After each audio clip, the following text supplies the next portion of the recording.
That process of learning is kind of made fearful for a lot of kids. But when you actually get out in the real world and you begin your learning process, you realize, oh, it was just this? Yeah.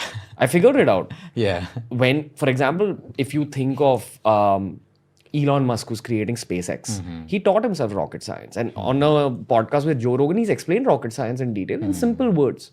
That, okay, this is what you need. This is how I figured it out. And you realize that even something as complicated as rocket science is just about grit in that learning process. That's one thing I want to highlight about you. The second thing I want to highlight about you is probably something you don't give yourself enough credit for, which is maybe genetic, maybe due to childhood experiences. You're a great communicator. You're a great orator, which again is why you probably got selected as the team leader. Yeah. And the third thing is, again, it kind of highlights that learning process, but it's a quote of Steve Jobs that stayed with me all my life. So Steve Jobs said that this one quote changes his entire life.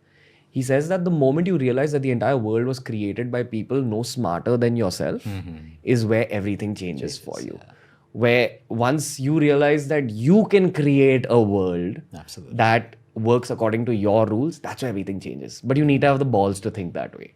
I think you need guts. See, no fear. You got to put fear on the side. Like a lot of people say, Luke, you're the best. And like, no, I say, I'm the best in my mind. I have to be. It's not in an arrogant way. People around me can be better. I can learn from them, all of that. But when I'm treating a patient, if I don't think I'm the best in my mind, how am I going to treat a cancer patient? Yeah. I have to be the best in my mind, open to learning.